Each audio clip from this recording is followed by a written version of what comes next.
He was in these streets fresh.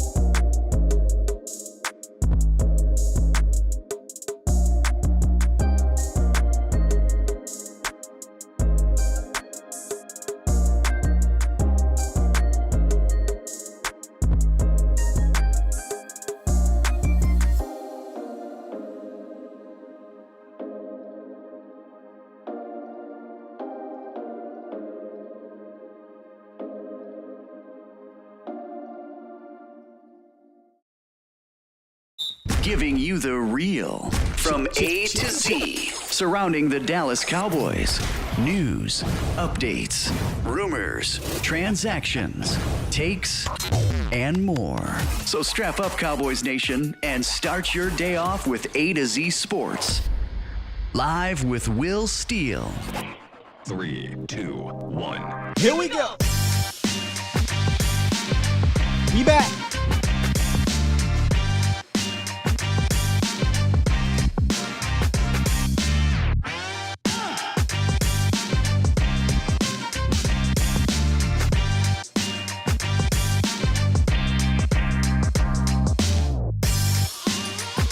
Good morning, good people. Welcome to A to Z Sports Live, presented by Texas Family Fitness, Freeman Mazda, and Hyundai, and Worth the Poor. I am your host, Will Skywalker Steele. I leave for one day. One day, and all hell breaks loose across the NFL. And with the Dallas Cowboys. We'll talk about that too. An explosive week sends shockwaves, as you can see down there, across the league. And we'll discuss it to see how it could impact the Dallas Cowboys, whether it be from the trades, the releases, the signings, etc. I think all of them can intertwine with Dallas. But in general, from a football standpoint, exciting.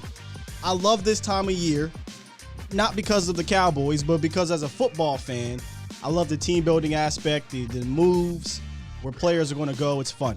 It's fun. But also in the roundup, we get closer to one of a big time free agent in Dallas. Maybe he'll be back on a long-term deal. We'll get closer, apparently, according to insiders. So we'll talk about that. At the same time, the Cowboys seem to be further away from a few Cowboys free agents because they're, quote unquote, priced out. So we'll talk about that in the Roundup, Cowboys Nation. I'm back, baby. I see Chuck P in the building. What's up? Y'all killing me with the Jerry stuff already. We'll get to the Jerry stuff before we hit the Roundup. But what happened yesterday? So let me just give you a quick life update. I've recently become a dog dad. Is that what they call it? I've adopted a dog, and yesterday we had to get some things together for our new, I don't want to call him a pup because he's not a pup, but our new dog, our new family member is what we're going to say here. So I adopted a dog, me and my lady, Michelle. We took care of some things, and we'll continue to do so throughout the next month or so. There's some things we got to get together for him. He's an adopted dog. So there's things that you have to do to make sure that he's fine moving forward. So that's what happened yesterday and why I couldn't come on. It was a matter of, do I take care of this now or do I wait? And we didn't want to wait because he has some health things that we want to take care of. So you'll see that happen probably a few times throughout the next 2 months, 2 or 3 months. I may have to go take care of some things with the dog. So here I am, man. I'll let you guys know. His name is Mozart. That's his name. We'll probably call him like Mosey or something like that. But yeah, I'll give you guys a picture of it on Twitter. So make sure y'all follow me there on Twitter at Skywalker Steele, and also follow the A to Z Sports Dallas everywhere. Right, we're on YouTube, we're on Twitter, Instagram, and TikTok. That's the one thing I haven't said to y'all yet is that A to Z is on TikTok, and you'll see my face up there always doing something. So that's what happened, y'all. So I'm back. we're good to go here, and we got a lot to talk about. You miss a day and a half, and all of a sudden, everything just gets flooded on you. Everything just gets flooded on you. So let me get into the chat, get some shout-outs in the building here. Over here on YouTube, appreciate you. Professor O, the My Guy, Mosley, David C., Sadiqa, how you doing, Miss Sadiqa? Fresh Fade in the building. Tom Downey burner account, what's going on? DC, who else we got up in here? Gregory, Mike Harris, Give Me Cash in the building. Alpha Mason, TC915, James Simmons, Mark Canella, Adrian Padilla, what's up, brother? Who else over here? Who else? Anthony Moore, Esther B, B47 Vic, what's going on? Johnny Turner, Lewis, Captain America in the building. Asmodeus, what's going on? Here on Facebook, Chuck P, Joe T, Mo, what's up, Mo? What else we got over here? CJ Richards in the building. D.A. Lee, I believe we saw Paul Garcia. Yep, Paul Garcia is here. And Anthony T. Mo Moore. What's up, Anth? All right, lots to cover. I appreciate you guys for not tripping too much that I wasn't here yesterday, but Mauricio held it down. I did drop the clip from Foots and I's discussion about Jermaine Johnson, so you guys can check that out later if you want. But first things first, right? One, Jerry Jones, back in the media. I mean, doesn't have anything to do with the Cowboys in regards to football, but you got the whole peeping Tom thing going on. You got the whole smear campaign thing going on.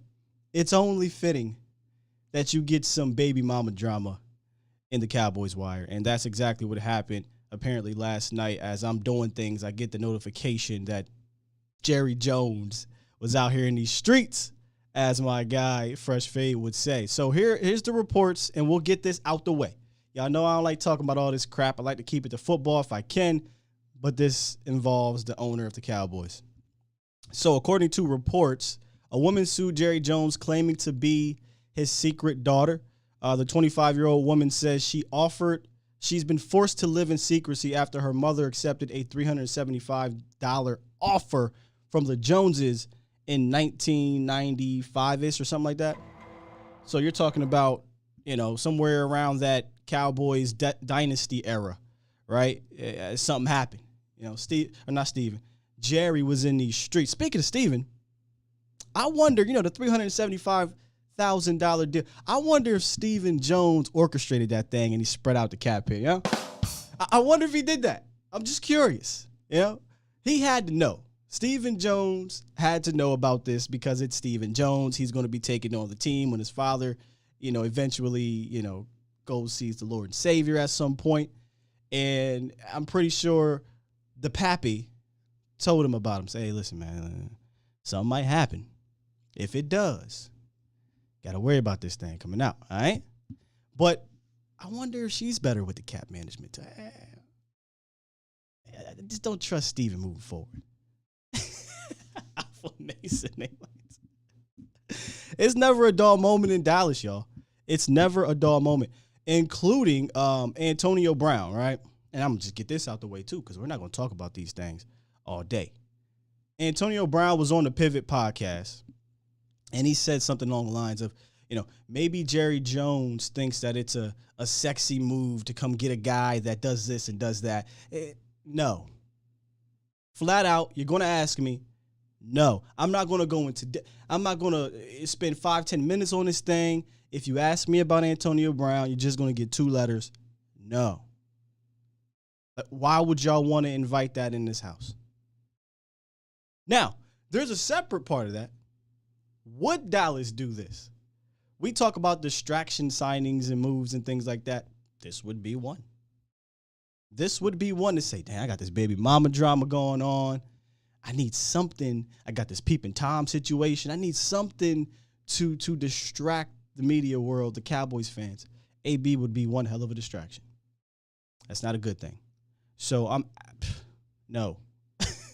Just no, man. I would rather bring in Odell Beckham in the middle of the season before I'd bring in that man. So Cowboys Nation, we're going to go ahead and end that one and move on to some real NFL football talk and some real Cowboys football talk.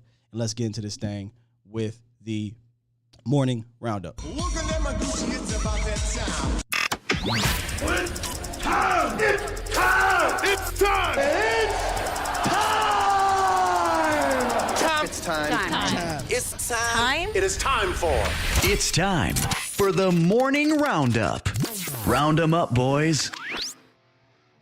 Yes, indeed. The morning roundup presented by Texas Family Fitness. Strive for progress, not perfection. Fitness goals are not accomplished with one workout. Progress towards your goals with Texas Family Fitness. Check out any of the 9 locations in the DFW area or visit TexasFamilyFitness.com.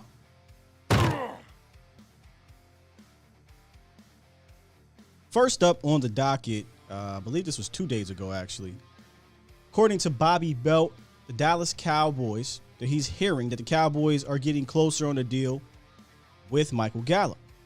He wouldn't expect it today, which today was, I believe, yesterday. But closer to the finish line is what Bobby Belt said. So get ready, right? Like there's this slimmer of hope, and we'll get to this at the end of the roundup, that possibly maybe something changes with Amari Cooper. Maybe there's a miracle. But I think that door slams shut if a Michael Gallup deal is done. Like there's just no way, right? You're going to put $50+ million towards Gallup and then allocate 20-something million, or not 20-something million, but 20 million towards Cooper. You could restructure it, but still, I can't see Dallas doing that. They're a penny pitching organization in a way when it comes to the cap. So I don't see that happening if Michael Gallup is given the deal. On the flip side, I thought this gave me a chuckle because I really don't care about punters, but it came out that the Cowboys are expected to be priced out of All-Pro punter Brian Anger and wide receiver Ced Wilson. Listen, I get being priced out on Ced Wilson. You know, we talk about the Cowboys and Stephen Jones having a set price, right? And Ced was approaching that, actually exceeding that price point for a third wide receiver. So I'm not surprised at that, but the punter? How, Sway? How are you priced out of a punter? Now, I'm not going to sit here and trip. Call me ignorant with the special teams, kickers and punters. More so the punter. Kicker, and this is what pisses me off here, but listen, you can get a punter. I'm not going to whine about it. Here's what I don't like. Brian Anger was amazing last year, and according to the Cowboys, they're deciding to keep the guy who wasn't amazing last year in Greg Zuerlein. What? This is what makes me feel like they don't know what they're doing, or they don't know what they want to do. Now, it's March 10th, right? He could be cut. They could sign a kicker. They could draft a kicker, and we could be talking about a different conversation, Cowboys Nation. But how are you priced out of your punt? How about cut your kicker that is unreliable, give that money to the punter that was. That's all I'm saying. That's all I'm saying. Gregory said Gallup's new contract is $15 million over the next 5 years. You signed that contract. $15 million? Sir, I'm here to tell you this right now. Why on earth would you misheard, Gregory? I'm gonna just leave it at that. You're talking about $3 million per year over the next 5 years? Nah, I haven't. Mo says Chuck P said Anger's situation is pathetic. He was all pro, but they keep Zuerlein. Yeah, that's what I'm saying. I just don't understand this thinking. And if I ever get credentialed, I told y'all, I'll try to do the football god's work. Easy question. Why are you picking the kicker who is unreliable and has injury concerns and you constantly made excuses for over the all-pro punter? Go. If it don't make sense, I'm going to keep on hitting it up. Whatever, though. That's where we at with it. It just as the world turns with Dallas Cowboys. And then finally, actually, before I move on to the transaction, this is why I say you miss one day and just all this stuff happens. Yesterday, Noah Brown, he signed a 1-year deal to return to the Cowboys. And real quick, my thoughts on that. Noah Brown isn't a bad wide receiver 5. I'm thinking the deal was likely vet minimum, $1 million, maybe less than, probably $1 million or so. He's been in the league for about 5 years, so they love Noah Brown. This is multiple regimes now. This isn't just Scott Linehan. We're going to send you in motion and block Noah Brown regime. He's developed as a receiver a little bit here, so I like Noah. But I'd be lying if I said I wasn't looking to kind of upgrade from that position, or at the very least take a chance on trades. It's wide receiver 5. It's special team guy. So listen, I'm cool with bringing him on. That doesn't mean that he'll stay. He could be beat out by Simi. He could be beat out by a drafted guy or another free agent, undrafted, whatever. So I think this is more of a depth thing right now to cover your bases. But Noah Brown as a wide receiver 5 is nothing to whine about. But if you can find a traits guy, I'd take a chance on that. You should always be trying to develop your receivers to be more than a fifth guy on the roster. But good for Noah Brown. Also, Luke Gifford. Cowboys notified linebacker Luke Gifford's agent, Brett Tesler, that they won't be tendering Gifford as a restricted free agent. Remember the other day, we talked about, well, at least on the roundtable, we talked about Luke Gifford, and I believe Francis Bernard could potentially be getting restricted free agent or tenders put on them. They decided not to tender Gifford, meaning he'll be unrestricted. But according to Michael Gelkin, they are interested in re-signing him to a more cap-friendly deal, quote unquote. So we'll see what happens. I mean, talk about cheap. A tender for Luke Gifford, an undrafted free agent, is likely less than $2 million. I'm pretty sure it's less than $2 million. You mean to tell me you couldn't just tender the man? You want to get a more cap-friendly this is the cheap stuff I'm talking about here, but whatever. It looks like he's going to be gone. Maybe he comes back. We'll see. But they are so thin at linebacker, Cowboys Nation. So thin. You're down to Micah Parsons and a hurt Jabril Cox. I'm sure he'll come back fine, but one healthy guy right now. One healthy. Now, finally, the transaction action picks up across the league that sent shockwaves through the NFL. Let's talk about the first one here. Carson Wentz, and we'll get to that Bobby Wagner situation later. Carson Wentz is back in the NFC East. Was traded to the Washington Commanders. Here's a trade package. Washington receives Carson Wentz and the 2022 second-round pick, which is a swap, by the way. The Colts receive a 2023 third-round pick that can become a second-round pick if Carson Wentz plays 70% of the snaps, which, unless he gets hurt, will likely happen. And then, obviously, they swap the 2022 second-round picks. Welcome back, Carson. Can't wait to play you, bro. I've never been scared of Carson Wentz. And scared, I hate to use that term, but I've never been worried about a Carson Wentz, Cowboys Nation. Ever. And our guy, Trayvon Diggs, is also excited to get a Carson Wentz back in the league, or back in the NFC East. Trayvon, I think he tweeted some subtweet about being happy in his return. So I like it. I like it a lot. And I think he'll throw a ton of interceptions to the Dallas Cowboys because that's what he does. Now, fantasy purposes, draft Terry McLaurin. Scary Terry. I think he'll have a good fantasy year. Speaking of wide receivers, Mike Williams signed a $60 million deal.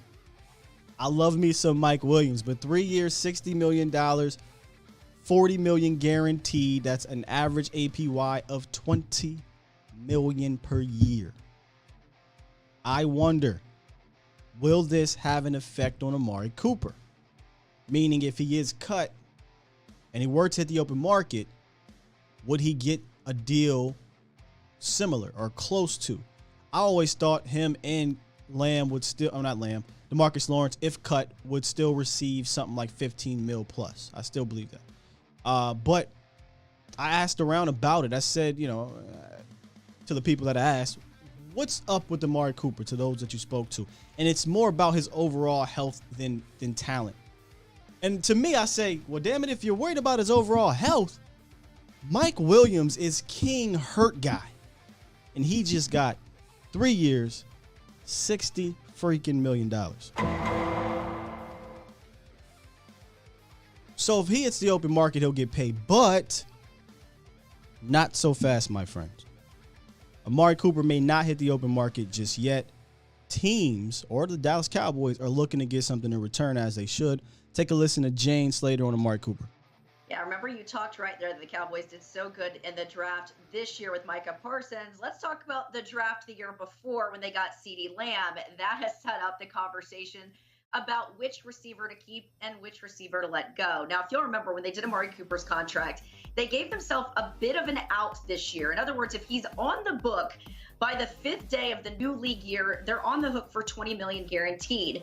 So it's my understanding they're letting him hang around a little bit. And that's because when I made some calls this morning, they had been getting some calls. Now, I asked them to characterize how serious that was. They wouldn't get into it.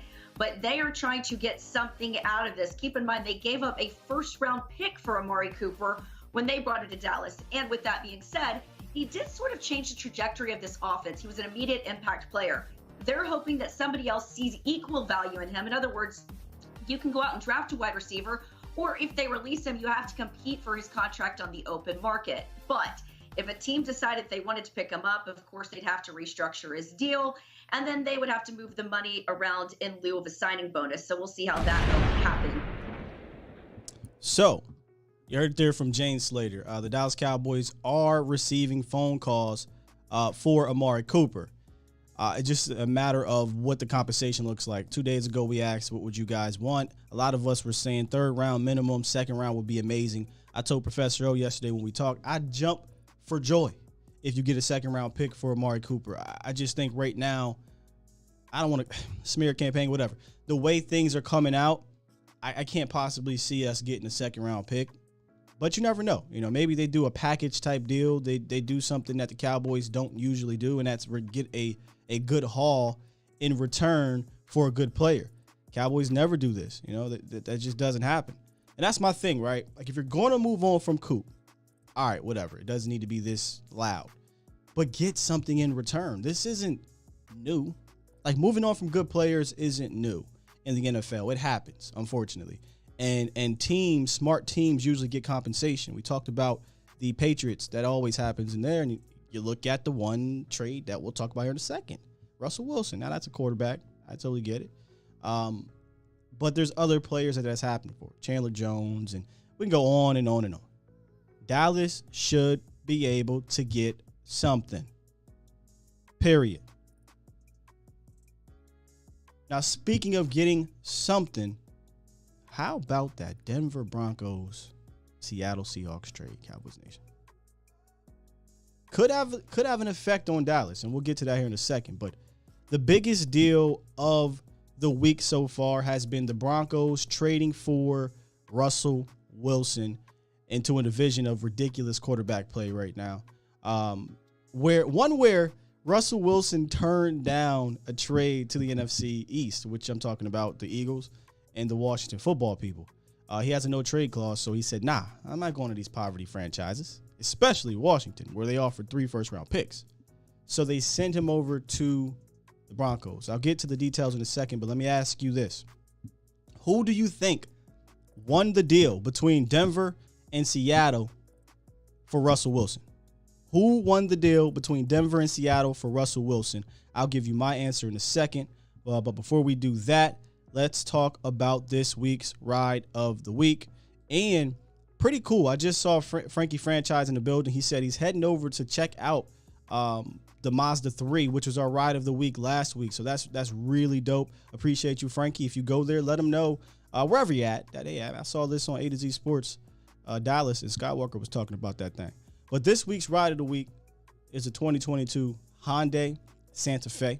Its price tag puts it in reach of a broad range of buyers, but it still offers plenty of features that the modern-day family will find desirable, such as heated seats, blind spot monitoring, heated exterior mirrors, Sirius XM satellite radio, and passive keyless entry with push-button start. They have 25 city, 28 highway miles per gallon, and if you get, I believe they have a hybrid version of this, that goes up immensely. So check out this week's Freeman Mazda Ride of the Week, which is the Hyundai 2022 Santa Fe. hit up freemanmazda.net for more information. All right, who won this deal? I want to see what y'all talking about. I already see there's a couple people in here that are on the same tip I am. Mo says Denver. Fresh says Denver. Seattle. Gregory says Seattle. Denver says Connor. They both won, says John. Shout out to Pops in the building. He says he didn't know Russ got traded. Breaking news. Brandon Edwards, no doubt Denver. Thank you, Russ, says Jeremy. And we got my guy Mel on the horn. I'm going to get to you in a second. Tom says, can't really answer yet. Short-term Denver. Let's see what Seattle does with the picks. I'm making you answer now, Tom. Obviously, later on, we'll know who won. But right now, what do you think won? Patel says Seattle. Solid haul. Malcolm says both. Let's take a look at the actual haul. So, the Broncos receive, obviously, Russell Wilson and the 2022 fourth-round pick. Seattle gets a bunch, right? Drew Lock, whatever. Shelby Harris, defensive lineman, and tight end Noah Fant as the players. The picks, 2 first-round picks, one in 2022, one in 2023. 2 second-round picks this year. And then a 2022 fifth-round pick. I'm going to be real with you. When I look at it initially, and I hate to do win or loss in situations like this because the Seahawks got a lot back. Initially, I'm like, what? That's all I had to give up? For Russ, who's, not in the twilight of his career. He's only, 32 or something like that, y'all? Maybe 33. He's got a lot of years left, and they're going to figure out that contract. And you get a fourth-round pick back. I love this for Denver. I love this. Wilson's going to be with a really talented offense at the skill position. Maybe the best offense he's had in the last 5 years. And I know he's got, DK Metcalf and Tyler Lockett in Seattle. But I'm talking about overall, go check out the Denver Broncos offense. Now, we don't need to go check it out. We played the Denver Broncos, and you saw what happened. And that's without a Russell Wilson. Now, they do need to get offensive line play, right? They need to go into free agency and do things like that and help their offensive line. But when you acquire a guy like Russ, to me, why I love this so much is because it shows that you want to go for it. And y'all know I love the go for it mentality. Even if it doesn't work, it shows you're actively and aggressively trying to go for a Super Bowl, as opposed to maintaining and hoping that something breaks your way. And this kind of trade or this kind of acquisition is not new for Denver, right? They just won a Super Bowl doing something similar to that 10 years ago, trading for another future Hall of Famer in Peyton Manning and then being active and aggressive in free agency. So if I'm a Denver Bronco fan, I'm feeling great. I'm feeling great. But if I'm Seattle, knowing that I understand that the Russ era was over, I feel okay with this haul. I'm not mad about this haul. I don't think there's a loser. That's my answer there. Who won this trade? No one won the trade. They both won the trade. There's not an either or. You get back multiple first-round picks, multiple second-round picks. I don't really care for Drew Lock or Shelby Harris. You get a tight end to help out your quarterback. I like it. Seattle can speed up the rebuilding process. And I saw somebody on Twitter break it down in this way, and I loved it. He said the first pick in the first round would have went to a quarterback anyway for the Broncos. So whatever, right? You wash that. It's okay. Seattle gets a true first-round pick from Denver. The second round pick came from the Rams trade with Von Miller. And Von Miller may return to the Denver Broncos. So think about that for a second. You get a second-round pick that helps you acquire a franchise quarterback for a player you sent off the previous year. That same Hall of Fame player may be coming back the next year. Pretty shrewd. The fifth-round pick, the Broncos get a fourth in return. And then the players, Drew Lock is whatever. Noah Fant's a good tight end. And Shelby Harris is a 30-something-year-old defensive lineman. I wouldn't care at all about getting rid of Shelby Harris. So, Cowboys Nation, I'm good with this. Let me hit the phone line real quick. When we come back, we'll take a look at the landscape around the NFC and see where Dallas kind of lands in regards to the quarterback situation. Tom says the art of a good deal is both feel they lost something of value. They both. Okay. I like that one. All right, big bro. What's going on, Mel? What you got for us this morning, bro? What's going on, boss? What's going on, man? A lot, man. I missed a whole lot over the last 2 days, bro. Man, F them picks. Yeah. F them picks, man. That's how I feel. In the short term, Denver for sure. It's without a doubt. Denver for sure won this deal. Okay. You've got a top 10 quarterback. That's not really even arguable, right? So we know arguable. Russ. Yeah, no matter what you feel about last season, looking at the landscape of the league, like you say, you were gonna draft a quarterback in the first round that probably was not. I mean, this isn't a quarterback deep draft. You were probably, even if he was a starter for you, he's not going to give you what Russ was going to give you. So in the short term, you got a top 10 guy. You've got talent around him already. You're in a tough division, and you need a guy like that. So in the short term, man, Denver definitely won that. They did give up, I think 2 firsts is a good, that's a good trade, especially for a guy, that's in his 30s. So Seattle got good return, and we'll see what happens with it. But in the short term, man, we talking just today who won this deal. Without a doubt, it's the Denver Broncos, man. Yeah, if you categorize it in that way, like short term, absolutely Denver, because they can go play for a Super Bowl. Now, I'm not saying it's going to be easy.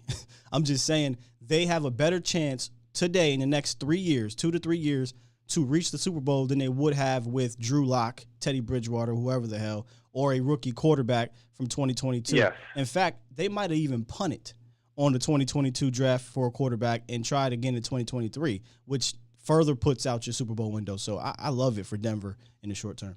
Yeah. And every time you punt on a season, the guys that you currently have on the roster are getting older, and those deals are coming closer to being, those guys are coming closer to being free agents. So every year missed on a quarterback, you're losing the talent that you have around them. So, yeah. While the iron is hot, I think are they going to bring back Melvin Gordon? They got another running back that's pretty good over there too. Javonte Williams should be your guy. I would just go the cheap route. Either sign me a cheap running back 2 or draft me one. But Williams is a baller. I think you're going to see him ascend into the top 5 or 6 of running backs, and I'm serious about that. Okay. Yeah. And you've got Jerry Jeudy over there. And you've got I can't remember the other receiver's name, but you got Tim Patrick, Jerry Jeudy, Hamlin. Is it Hamlin or Hamler? I forget his name, from Penn State. They got some talent on that outside. Yeah, they've got some talent on that roster, so that's going to be a pretty good team. Now another thing going on in Seattle we haven't talked about yet. Cowboy fans, don't get your hopes up. It's not happening. It's not happening. I'm seeing it float. I'm seeing the dreams. I hate to be that guy shooting y'all dreams down. Bobby Wagner is not coming here for no $5 million. It's not happening. It's not happening. It's not happening. I know we could dream. We could think, Wagner and Parsons. It's not happening. It's not happening. If we looking for a cap friendly deal for Luke Gifford, they're who's already cheap, they not.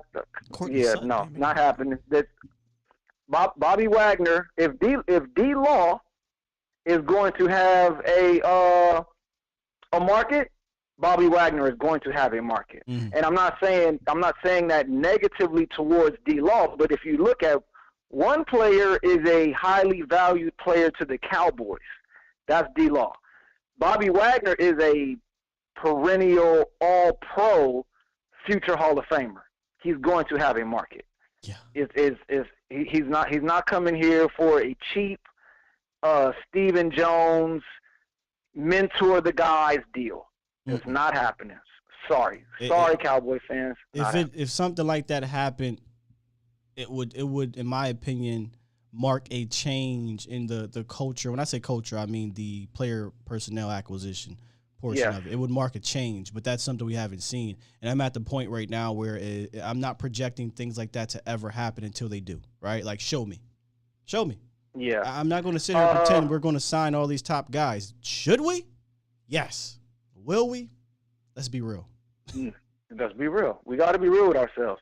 The one that's shocking me is they don't like Cooper's health. How many games has Cooper missed in the last 4 years? Listen, so I don't know if the Cowboys are saying this, which I'm pretty sure they are, but the source I asked was to ask around to his people in the NFL, and according to his people, the overall health is the concern, which, again, I find hilarious because Mike Williams, if you know Mike Williams' career, he is overall health hurt guy his entire career. So if hurt guy, they're working on a deal for Michael Gallup.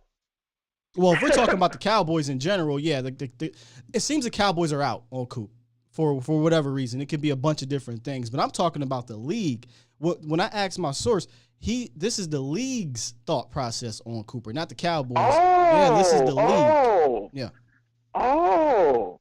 So the league apparently is worried about his health, his overall health, and I just have to scoff at that just a little bit. I understand he can get dinged up, but he plays through it, and when you target him, whether he's hurt or not, he's usually productive. So he's usually productive. I remember one game he went and massaged his hamstring, came back out and caught a touchdown. Brother, he had 122 yards against the Vikings on a strained hamstring. Yeah, so whether he's dinged up or not, he's still very productive. I don't understand that. I don't understand bringing back this kicker, bro. That right there, out of everything we're doing this offseason, that floors me. If that is the case, they are bringing back the kicker. I think there is not a Cowboy fan. We all disagree on something. All of us disagree on something. True. None of us disagree on this kicker. We are in unison on the kicker. Shit. What? They bringing him back?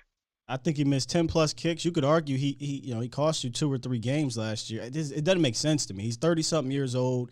This isn't Adam Vinatieri, who also had some years where he struggled. This isn't even Mason Crosby, who also had some years where he struggled. But you could kind of count on those guys, right, as they got into their 40s. Greg DeLeg is hurt guy, too. You know, they try to make up all these excuses. He cost you at the very least 2 or 3 games. Not really reliable. It's weird with Greg DeLeg, though, because he's not reliable in the first 3 quarters, but in the fourth quarter he seemed to be. He'll hit one. But the problem is you get to the fourth quarter having to chase points because he's missing field goals in the first 3 quarters. Mm-hmm.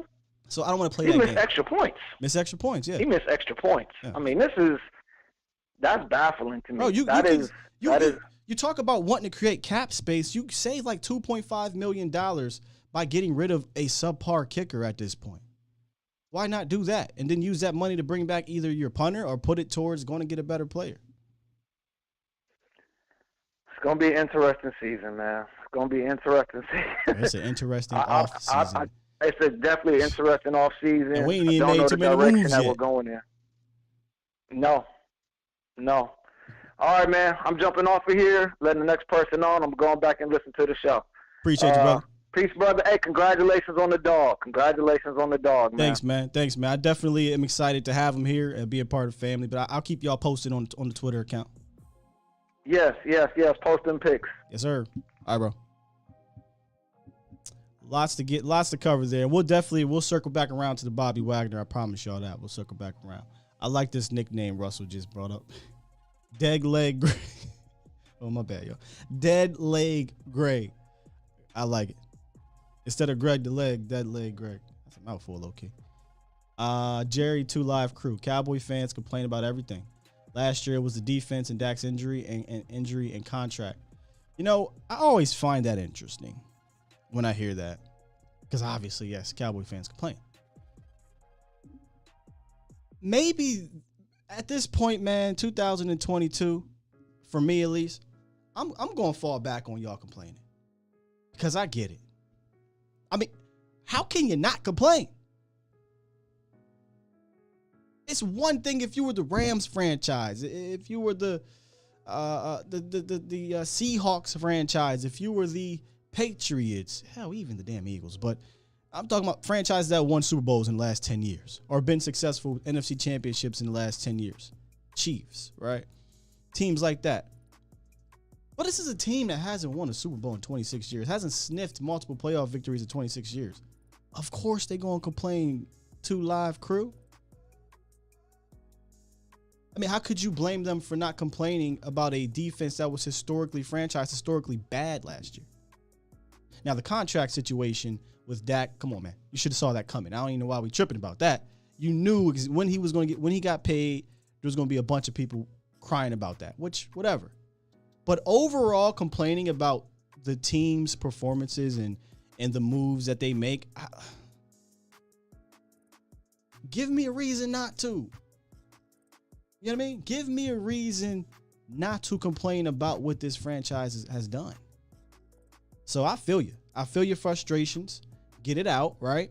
And then as we move on towards the offseason and get to the draft and get to camp and things like that, we could talk about the president. We could talk about what is at the moment.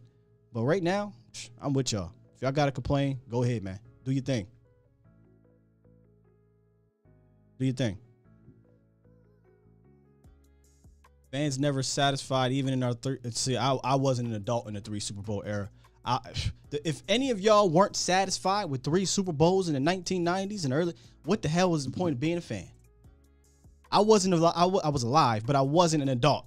So, those that were around, if there were people that complained, what side they hit? I still got my, I don't got it no more. Give him a smack if you was complaining about that, man.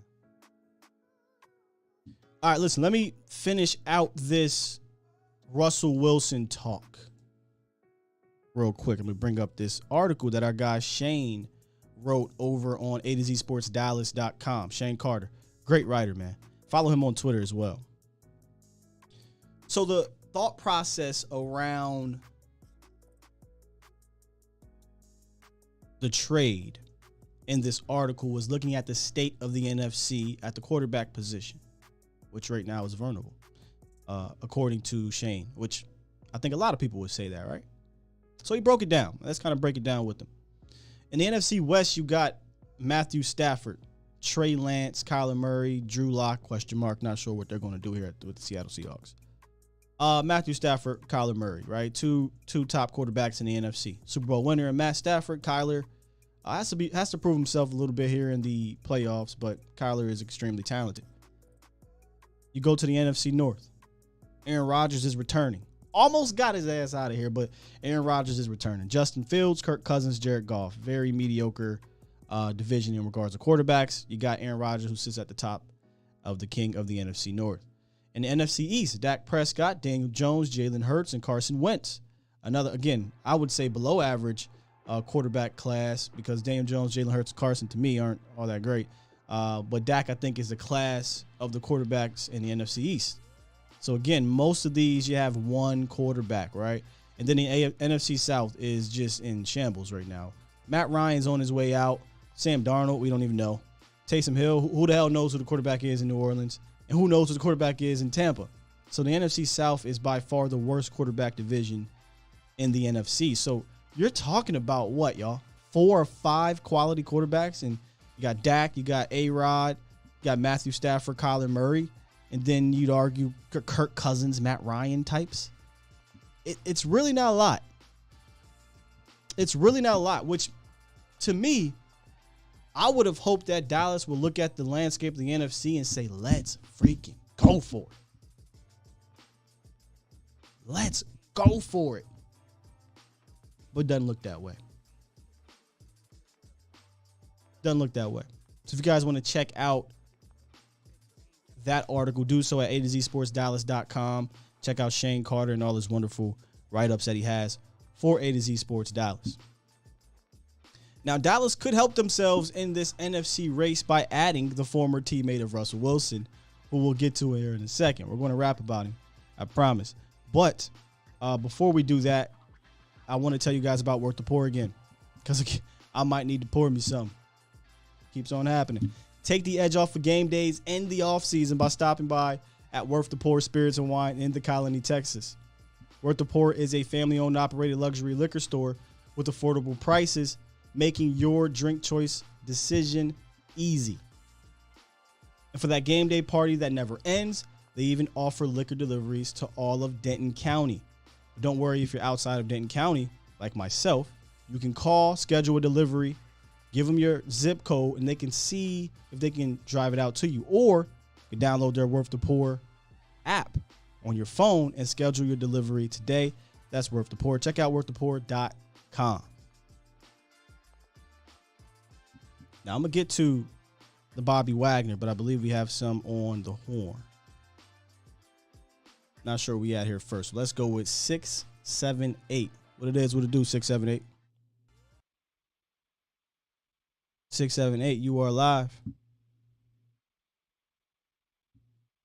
All right, let's go to 757. What it is, what it do. Hello? 757, you live. Hey, what's up, Sky? How you doing, brother? What's going on? Good morning. Good morning to you too, brother. Man, I think what the Cowboy Nation is frustrated about. I know what I'm frustrated about is the management, man. You got the owner, and now you got his son, and they are not making proper football decisions. Sure. Regardless of what you want to do with whatever player you want to do it with, man, you got to run this thing like a football organization, not like a business. And I know for me, you know, being a Cowboy fan since '76, this thing, man, the way they run this team, man, it's just mind-boggling at some of the decisions that they make.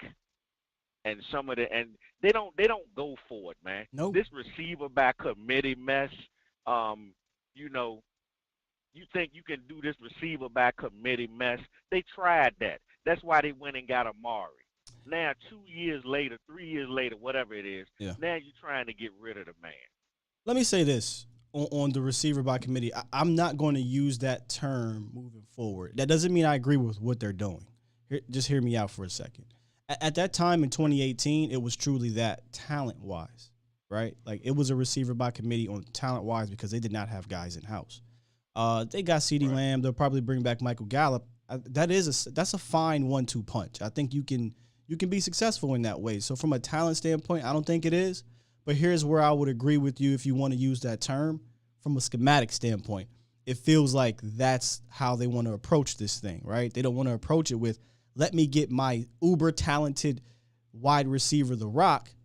Let him get The Rock amongst the scheme, right? And in times of need, in times of adversity, I don't like that. And it seems as though they still roll with that in adversity. So on one hand, I don't agree that it's a receiver by committee, but from a schematic standpoint, I ain't mad at you if you believe that. Right. The thing that I have a problem with is they complain, you know, I hear a lot of people complain and saying, well, Amari only had 60-some catches this year, 78 or whatever, however many catches he had, and he didn't gain 1,000 yards. You know what? Y'all didn't throw that man the ball like he was a number one. Yeah. He had just as many targets as the tight end.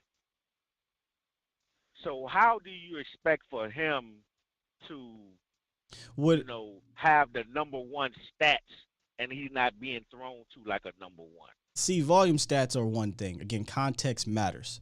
You look at 800 yards and you think that is not great for your 800 yards, but where's the context? One, he missed 2 games. 2, he only had 4 games this year where he was targeted 8 or more times. That doesn't happen across the league for number one wide receivers. And the one thing they love to leave out is that he had 8 touchdowns. 8 touchdowns, and he missed 2 games, and he wasn't targeted that damn much. So if he, you know, let's not just gloss over that. He could have easily had 1,000 yards and double-digit touchdowns. He can't throw himself the ball. I mean, that should be obvious, right? Exactly. And furthermore, I want to add this to what you said because I agree with everything you just said.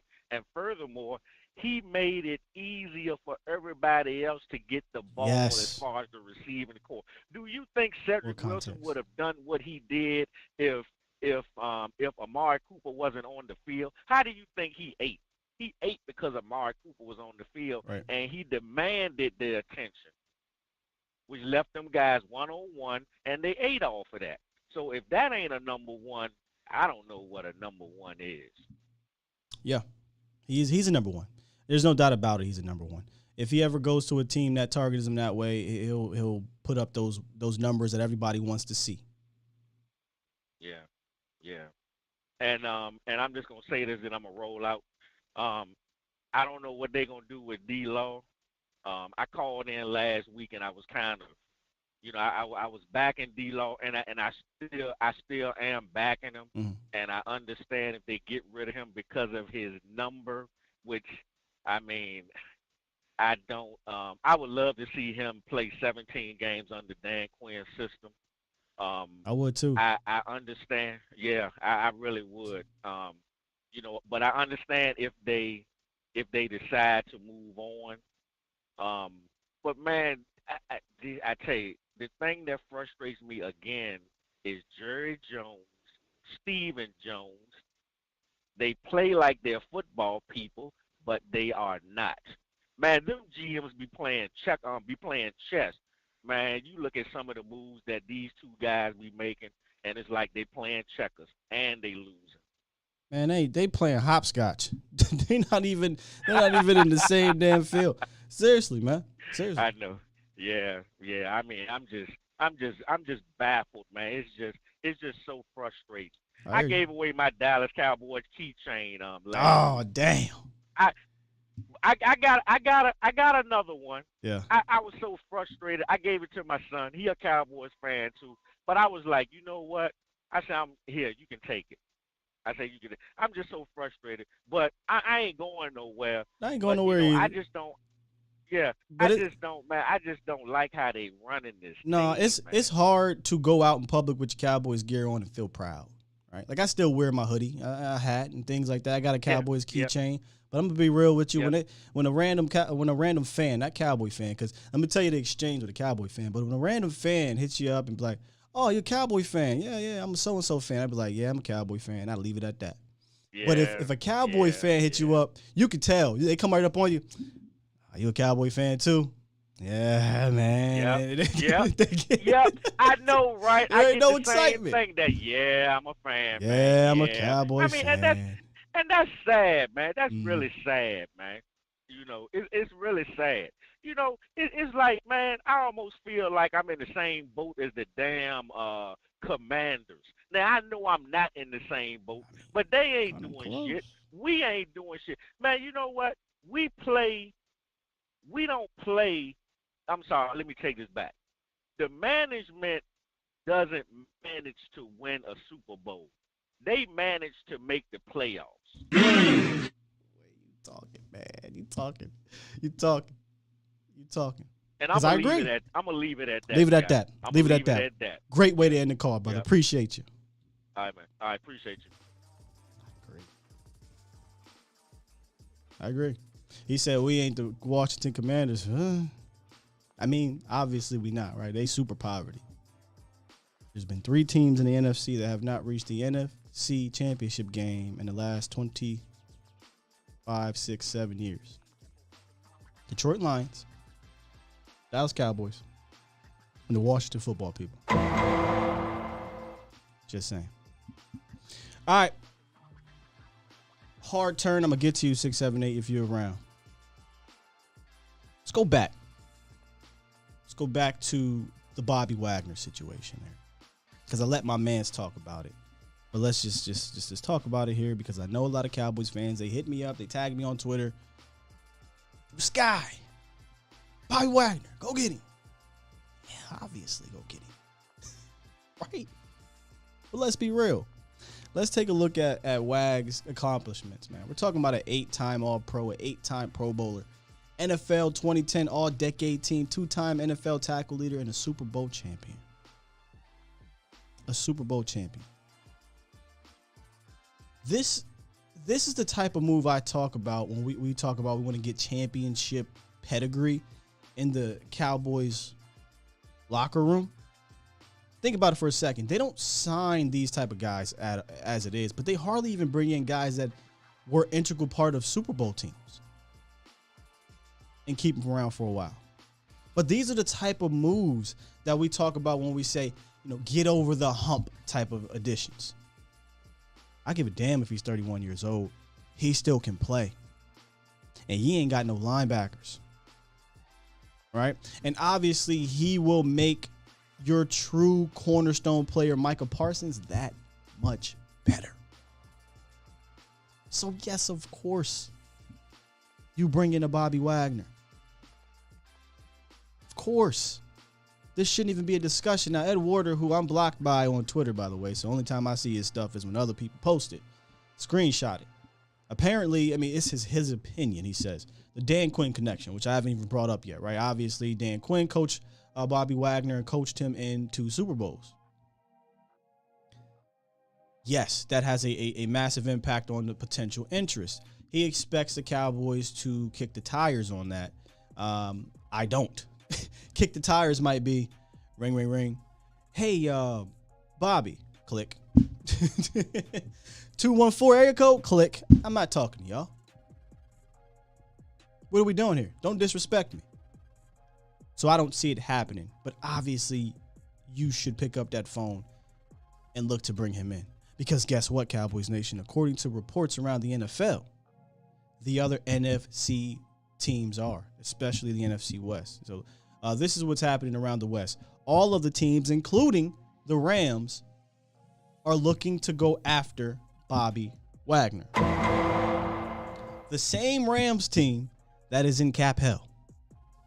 The same Rams team that people keep screaming, oh my gosh, they're never going to win the Super Bowl, or oh my gosh, they're going to be in this cap hell. Win. Same team that's about to extend their quarterback, that's trying to go after Bobby Wagner, who's going to fetch about probably 15 or so mil in the market, maybe. I'm just guessing here. When they cut him, talking about Seattle, I think that signified the end of the era. Obviously, it was after Russell Wilson, but that completely signaled we're going to start our rebuilding mode. Right? That doesn't mean Wagner is not good anymore. That means that it's time to rebuild. His cut saves us $20 million on the cap. We get $16 million back. That's all that meant. So I'll end it with this. Yes, they should, but they won't. They won't. I'm interested to know, though, because I didn't look in the chat. Yeah, Tom Downey. Ed Warder blocked me about 3 or 4 years. Whenever that Ezekiel Elliott stuff was going on and there was all these ridiculous reports, I threw some shots at Ed. Ed got mad, blocked me. But that's not new. He blocks a lot of people. Real quick, I don't know the temperature around a Bobby Wagner, Cowboys Nation. Would you be interested in it? Because I saw a few on Twitter that said no. And I was like, really? Okay. Would you be interested in bringing in Bobby Wagner, even if it's going to cost you a couple pennies, right? A couple dollars, I should say. Pennies would be Stephen Jones, a couple dollars. Michael H. says, Bobby Wagner got a new contract 2 years ago. Seattle's rebuilding. Seattle needs Russ back so bad I would cry if they don't. Seahawks need Russ back.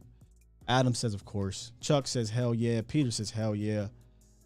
I'm wondering how y'all feel, A to Z Sports Skywalker Nation, or if you want, whatever you want to call it. How y'all feel? Twitter's one thing, but y'all are here with me every day. Y'all listen to this thing. Y'all smart fans. How y'all feel about it? Jeremy says, do it. Yeah, but the Cowboys won't, says D-Boy. So it looks like everybody is on board with the Bobby Wagner. And you should. Should be. All right, 678. Let's try this again. What you got for us, 678? I had Bluetooth issues. All good, brother. We got you now. Jump. Yeah, okay, cool. Appreciate it, man. Yeah, I'm just going to jump into it real quick, man. I'm so disgusted. I'm disgusted even more, man, with this organization, man. It's like, man, it's just like how the same type of talk that you had with the other callers the other day about when it comes to, like, this organization has, like, no pressure in trying to win. None. And it's just like it really pissed me off. It really frustrated me so much, man. It's like, come on, man, like for real, like the last time. Okay, I'm tired of always keep saying the last time we won a Super Bowl. I'm tired of bringing it up. I am too. But it's the reality, though, man. Tupac was still alive when last time we won a Super Bowl, man. May God bless his soul.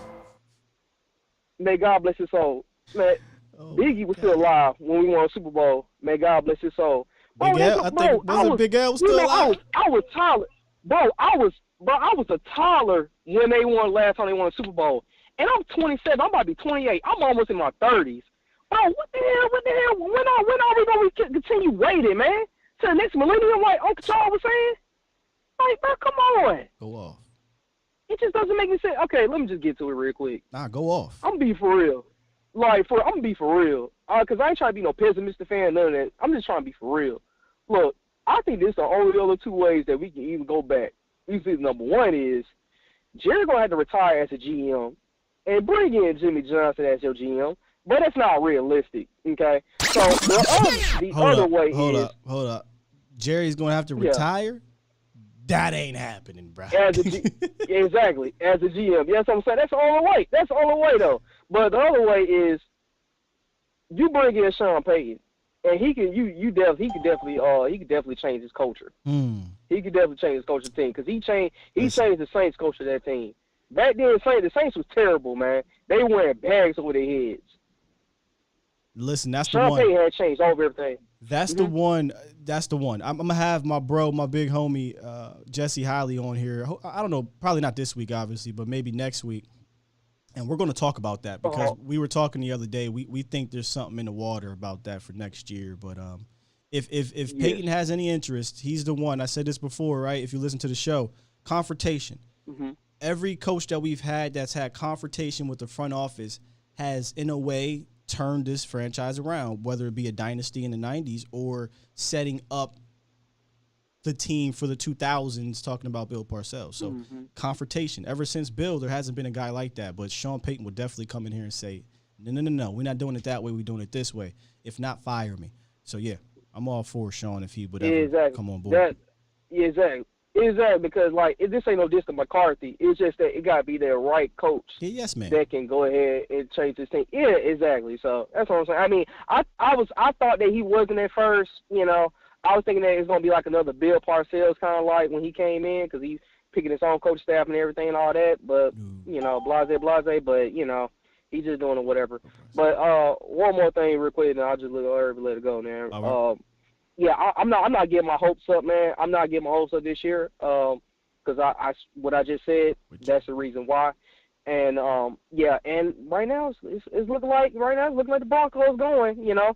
But they just going to have to do it. They just going to have to do it, though. The Rams, they did it. But the Broncos, they're not done, right? Like, as we speak right now, they got a ton of talent offensively. And they got some holes, though, both offensively and defensively, on the line at least, that they got to fill through free agency. But if I'm a Bronco fan, I feel confident they will because they've done that before. This is an aggressive front office. So they have some things to do, but I'm with you. As for getting the hopes up, I'm not going to lie to you. Right now, I'm not getting them up. But after the draft, free agency, offseason, I'm going to be going to these camps. I'm going to fall right back into it and get excited and everything. But I will tell you this. I'm going to go right back to what I said at the start of my being on YouTube. Week to week league. I will not look ahead. I will not bring up the S word. I will not. Because until this team gets beyond one or two playoff rounds, I'm not talking about it. Right. So we're going to stick week to week, and we'll see what happens. All right. Let's just see. One more year, Kellen Moore. We'll see. Have a good one, man. All right, bro. Appreciate the call, man. Great call. Love the energy. Love the passion. Speaking of passion, I don't know if there's a more passionate caller than we about to have here next. Let's welcome in and I have to use the term, the Uncle Charles. He's in the What's up, Scott? I know you got a lot on your mind, fam. I know you got a lot on your mind with these Cowboys, but how you been? Man, I've been fine, man. I've been trying to catch you for the last couple of days on the show. I just ain't been able to catch you, man. Man, I'm like I said, I'm proud of you. I've been watching you, and I just been missing you from hearing everything like that. Let me reiterate what I said the last time. Let me tell you something. If you read your Bible and you followed Moses down to the Red Sea, you know God parted the Red Sea. But if you think you're going to go down there to the Red Sea with Jerry, you better carry you some scuba diving equipment because you're going to be on that ground. Let me tell you something, man. Listen, you know, Skywalker, I called into this show for one reason, to show my love, respect, and support. That'll never change. But this thing right here, I'm done with them. I ain't finna fool with them. I don't focus myself on the Birmingham Stadium. We got a brand new we got a stadium team down here that's unproven champion. Is that arena? And maybe they might make some. Is that Arena League? Yeah, right. Okay. Yeah, USFL. USA football. Okay. Yes, sir. They making deals down here. See, we make deals. So we just don't cook. We don't make lemon meringue pies, sweet potato pies, and cakes. We make football deals. See, we're not fooling with that. See, Jerry Jones, we have worked with you long enough. But you don't need to worry about us, Jerry. You need to worry about yourself and make some child support payments because you got an old baby out there you need to take care of. So what about us? See, I don't have enough. Let me tell you something. You know what? I'm going to say this in closing because I know you got to move on with your show. Let me explain something to you. You got this man in 1942, and he was a tightrope walker, the best in the world. The feet up in the air, 100 yards across. He made it. And then this fool, like Jerry Jones, waited 50 years later to do it at 77 years old. When he should have known, he should have called into the news and talked to the weatherman, and he didn't know it was a slight breeze. A la the man on the ground, get the pooper scooper. See how it ends up? I don't want to talk about when he was up there. I want to talk about when he got scooped up off that ground. That's what I want to talk about. See, you got to learn. You can't do certain things. Jerry, you do whatever you want to do. I wish you good luck. And I love my cowboy brothers and sisters, but I'm not going to waste my time with you. Not another day, not another minute, not another hour. And that's all I got to say, bro. And I love you, bro. Appreciate you as always, Unc. Unc said, nada, near nada. Spending another. Hey, I get it, man. I get it. Just spend time here, though. Come here. Support the community. We're going to talk about it one way or another. We're going to talk about it. But he said, oh, Jerry got them child support payments. Oh, man. He do. I wonder if, like I said, Steven, the reason why he's so cheap, man, he got to put a couple dollars to the side for the child support. All right, man, the phone lines are super lit, so let me go ahead and lock this thing up because I don't want to be here for 3 hours on the show. So I'm going to lock this thing up. The conference has been locked. We got some A-plus callers in the building. Let's get to B. Bird. What's up, B? Hey, what's up, Scott? Man, how you got me following Uncle Charles? I know. Look. When I saw you in the chat, I said, dang, he going to follow up Uncle Charles. That's a tough one. Hey, man, look, let me tell you something. This love-hate relationship with the Cowboys. Remember I was telling you about the garage floor I was planning on putting in? Yeah. The blue and silver. They doing it right now, so I can't get off. I can't get off of it, man. It is what it is. It is what it is. We love hate. Exactly what you said. Hey, so I called to talk a little bit, but just throw something by you and just see what you thought about it. I was thinking about our offense and kind of where it went south, and I wanted to just kind of throw some things out to you and see what you thought about it. Okay.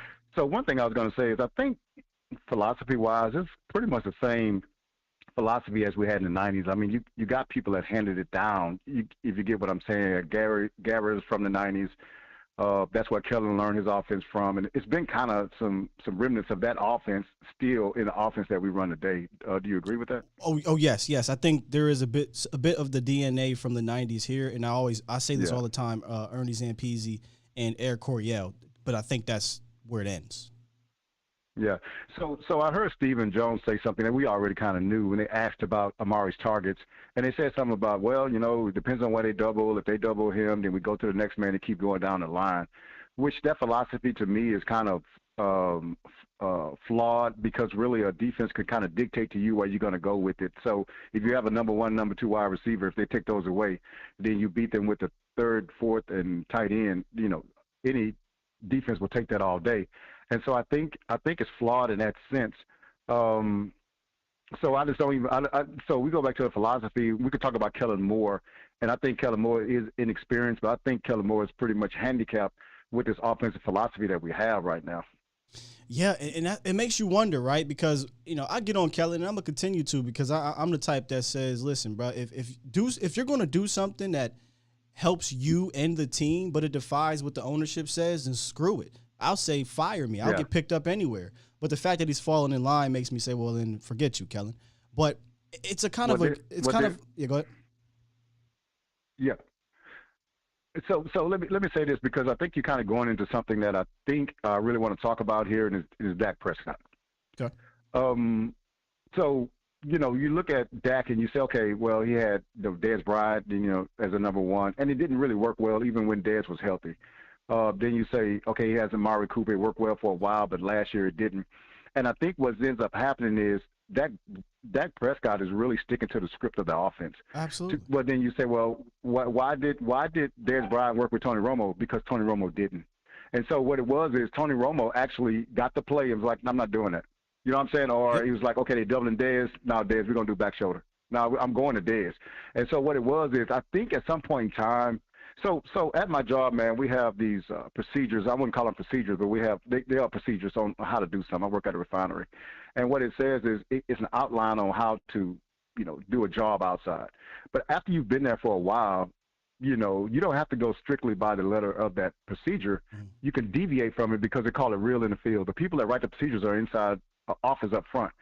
But when it gets real in the field, then we got to do some other things to make these things happen. And so you only get that from experience, right? That after you've been there for a while, you say, no, this is the best way to do this. This is the best practice here. I think quarterbacks, after they've been in the league for a while, they do that same thing. I think when you start looking at the elite quarterbacks, the really good quarterbacks, they're like, yeah, okay, whatever that play is. I know I'm supposed to go to my third guy, but I'm going to Cooper Kupp. Yeah, you know what I'm saying? You know what it is? Double, but I'm going to him. They are not they have confrontation with their play caller. They have confrontation with their OC, and it's okay for the most part. Now, at some point, that may affect you, and you get into a McCarthy, Aaron Rodgers situation. But if you have success out of it, whatever, I don't think there will ever be confrontation between a Dak Prescott and a Kellen Moore because they are too close.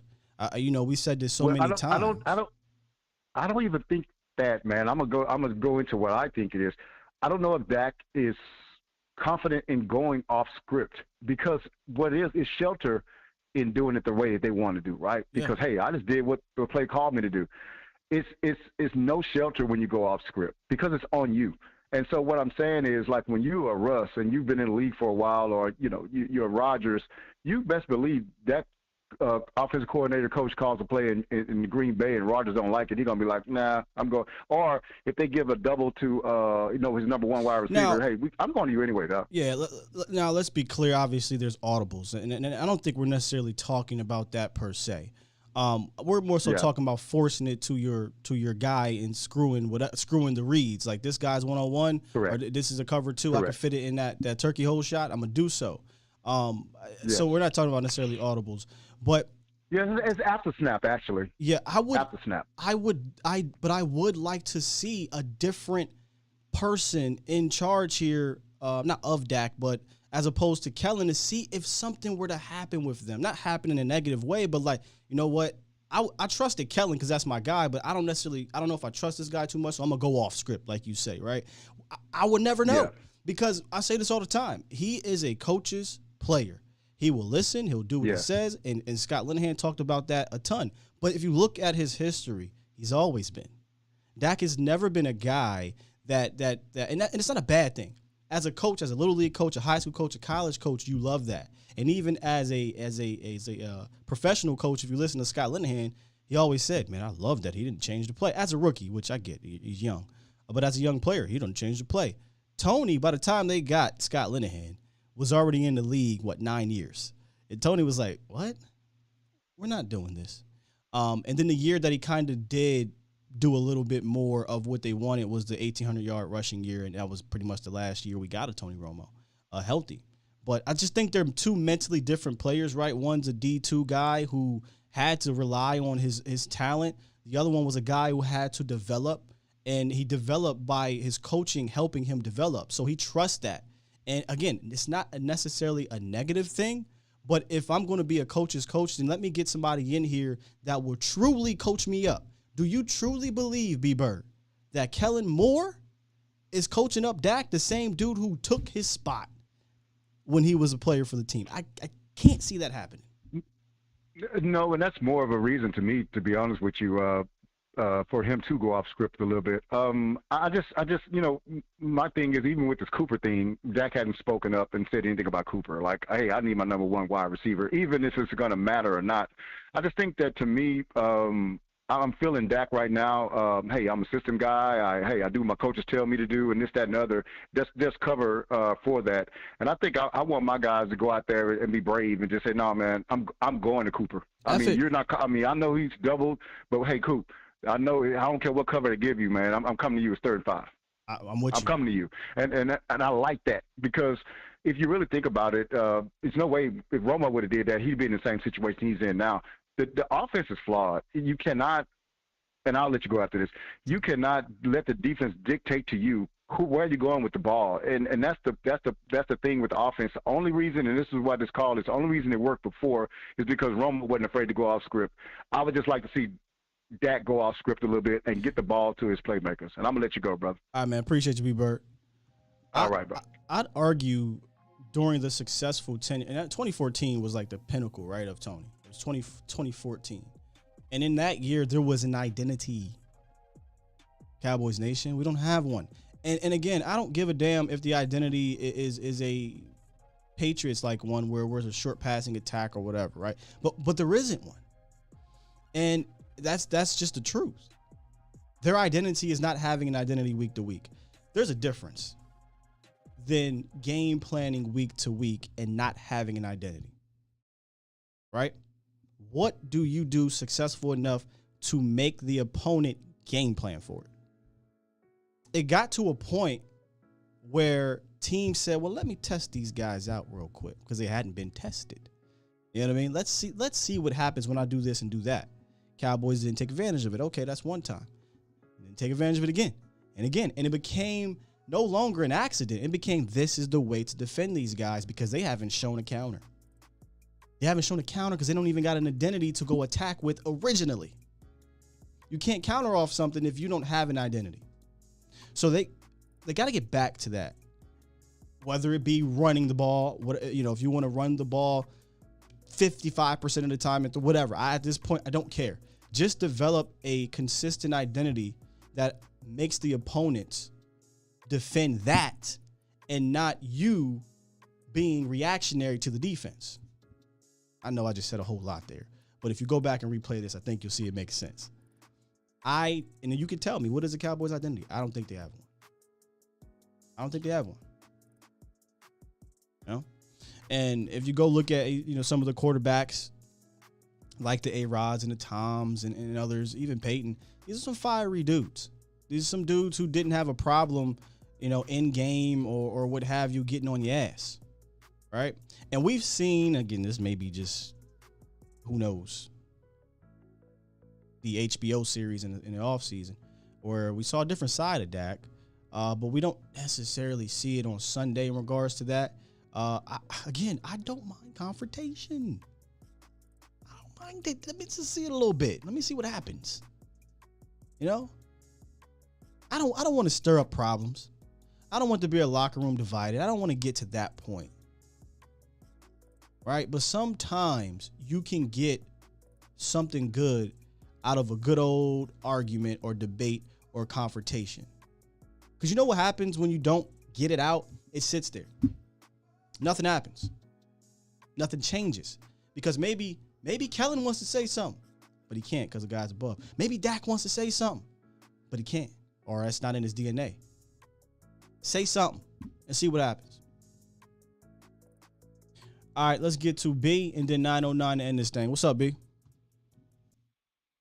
What's good, G? How you doing? I'm good, man. There's some good calls today, good chat, good show. Man, I haven't even had a chance to really tune in until I heard B Bird. I heard B Bird talking, man. But I think, you know what, man, just touching on a little bit on what he's saying.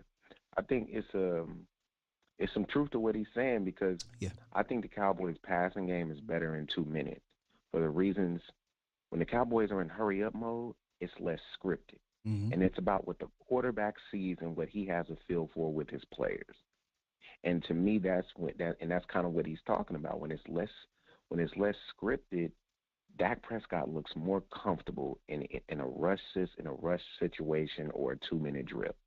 And that's why I would rather them do more of that hurry up 3-4 times a game than sitting here just depending on their offensive coordinator. I'd rather depend on Dak in that sense. Or at the very least, do that be against the good teams, the good defenses, because the I don't want to say committee, but the system approach works more often than not. So I don't want to bash it completely, but it works against those bad teams or mediocre teams because they can't match you talent-wise. But when you go up against a good defense or a good team, the system approach should come down just a little bit, and you should rely on your best players. There's no reason why you got Lamb and you got Michael Gallup and you got Tony and Zeke and Coop, and you go into a game against a good defense and you say, you know what, we just going to do the same old same. No, I'm going to make you have to defend a certain player, and then we're going to counter off of it. I mean, that's how I look at it.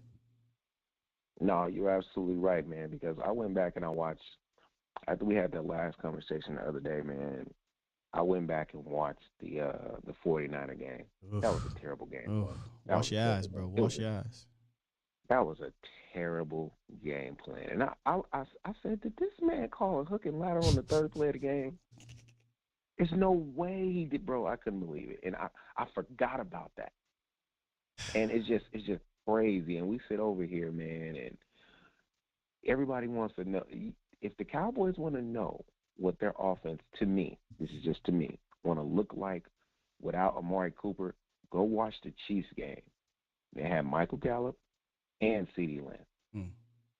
And they couldn't do it. They could not move the ball. And what did everybody say? Oh, man, if we had Coop. Ooh, that's you're right. all I remember hearing. You absolutely right. People were talking about, last 2 games, we didn't have Amari Cooper. Now it's, we'd be cool without Coop. We could be. And who was the main person saying it? And this gonna make your day. You know the first person who said it? Who that? Dan Orlovsky.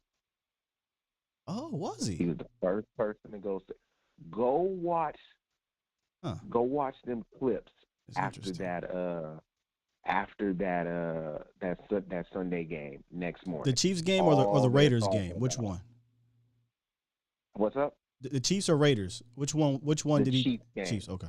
The Chiefs game. Go watch them clips of how everybody was like, well, they were out there number 1 receiver in Amari Cooper. Now all of a sudden it's Dalton Schultz. Man, people in the media, bro, they irritate me so much, bro, because they're not consistent. All this Amari love then. And you have every right to change your opinion. But he's the same player that you were saying that the Cowboys needed when they didn't play against the Chiefs and their game looked like this. Go on. Because what happened to Dalton Schultz then? He played. Oh, that's right. They was just giving him 5-yard checkdowns. You see what I'm saying? This is why I believe, bro, this shit with Stephen Jones is personal. This shit is it's no football sense that says you should be trying to sign Michael Gallup. You're leveraging Michael Gallup against Cooper so that you can justify releasing him. The Cowboys have too much of a good thing in a sense. You're over here worried about Coop having 1,000 yards, CeeDee Lamb having 1,000 yards, Michael Gallup having 1,000 yards.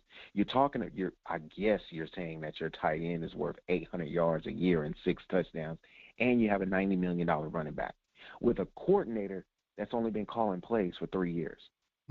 But we sitting over here and we're trying to sit here and say that it's Coop this and Coop that. No, your system is flawed. Oh my God. If it was me, I would have let Mike. It would have looked bad, but I don't care. At that point, I would have tried to sign Michael Gallup to a 1-year prove-it deal. That's what I thought. And let him know. Hey, look, this is what we do. We oversee your surgery, and your rehab. We want to give you a 1-year deal. Take your time to come back. Let's root for October to get you back moving. And then you go draft a young buck. There's nothing wrong with Amari Cooper's contract. If they cut Tank, he has a $27 million cap hit. It's their fault because they restructured the contract. So I understand if Tank is like, I don't want to take a pay cut. I wouldn't say that would be smart because I don't think Tank is going to get $19 million on the open market. And a lot of times, these guys don't. Like one of my boys that played in the NFL told me a lot of times the reason why players don't take pay cuts is because they run to the media to try to get the public on their side instead of just coming to the player after the off season and say, hey, look, we want to keep this quiet. You're one of our, you're you know what I'm saying? You're one of our staples in our franchise, but we just need you to take a little bit off that number. And I was told by a player, a lot of them have always said they would be willing to do it depending on how the team and the organization handles it, because they have agents that they have to pay that they pay. See, here's what I don't think a player of D. Law's caliber in his situation and the point of his career would ever take a pay cut, no matter what, because he has too much left. You know the guys who took pay cuts for Dallas the last few years? Sean Lee and Tyron Crawford. Guess what? They knew they were done. They knew it. Do you think if Tyron Crawford got cut, he was going to go make $5, $6, $7 million on the market? Hell no. Do you think if Sean Lee got cut, he was going to go make $7, $8, $9, $10 million on the market? Hell no. So to them, it just made more financial sense to say, all right, man, I'll take this damn pay cut, get paid one more year, and I'm probably going to retire. And that's exactly what happened. A guy like DeMarcus Lawrence and his agent, let's just remember, y'all, he's not getting paid $27 million this year. Right. His cap hit is 27 because they restructured his contract. So they're asking him to take upwards of $7 million pay cut, which would take him probably below $15 million a year. I guarantee you, his agent is feeling the market and saying, would you pay my guy 14, 15, 16 million or more? And I'm pretty sure he's got some teams that say either yes, or maybe we won't pay him that over a long-term deal, but we'll give it a one-year deal, upwards of 14, 15 million, and see what happens. But I'm pretty sure his agent knows that if he gets cut, he can get a pretty good contract. But I find it hard to believe a guy that's 29 years old, that's still balling, in my opinion, would take a $7 million pay cut just to, quote unquote, help the team, the same team that the reason why they're in this situation is because you effed up. You signed me late and then you restructured my contract. That's on you, not me. Facts. But you know what? When it comes to taking a pay cut, man, I don't ever want to sit here as a fan for my entertainment, because at the end of the day, bro, as much as we are fans, this is entertainment. And I'm not about to sit here, and I love the game, bro, but I'm just going to call it, I'm going to keep it a bean. You know what I'm saying? I don't want to ever be in the business of telling a player to take a pay cut, to take less, and I'm not going to do it. But if that was something that him and his family decided, I'm not going to sit here and say it will be the worst thing, because I do think DeMarcus Lawrence can get a 1 year, $15, $14 million deal. But after that 1 year deal, then what? I mean, listen. Teams can say that. I think teams, a lot of times, they do that to pry you away. We just saw. But I don't know if he'll get. We just saw Robert Quinn. Robert Quinn, he came to Dallas, said, I'm going to go off because I know on this prove-it deal I can get paid after that. He went off. What happened after? And it wasn't even a prove-it deal, bro. They made a trade. Well, what I mean, Robert Quinn for. What I mean is they didn't extend him. Round pick. It was a prove-it year. Right. Prove-it year. And they couldn't afford him. But I think, and I'm gonna just keep it a stack, I think Robert Quinn is a better pass rusher than DeMarcus Lawrence. See, I think the difference is, man, a lot of times, you got a pass rusher.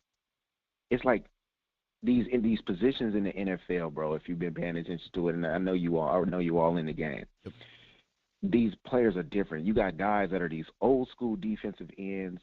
You got these edges, which are these guys that are just like these tweener guys between these defensive end and linebacker types. And then you just have a straight out pass rusher. DeMarcus Lawrence is not a pass rusher. He's a defensive end. And when I look at DeMarcus Lawrence, he's going to play the run really well, and he can get me 6 to 8 sacks a year. That's what DeMarcus Lawrence is. I'm fine with that. I'd go upwards of 8 to 10. I truly do believe D-Law can get you 8 to 10. And if he can get me 8 to 10 and be the best run stopper at left defensive end, and by the way, pressure the quarterback, forcing him up in the pocket on a team that come on, man, on a team that has a good interior or a good defense, or let's say St. Louis or LA Rams, that is massive. That counts, bro. And I'm not saying that counts, but the Cowboys are just handling it wrong. I didn't need to know nothing about a pay cut.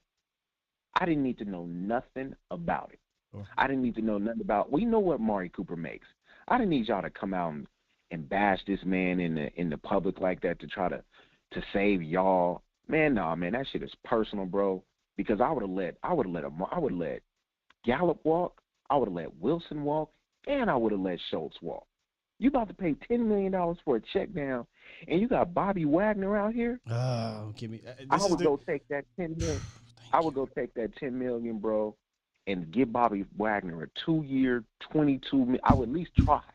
Hey, man, I'll give you a 2-year, $20 million deal. 2-year, $20 million deal, man.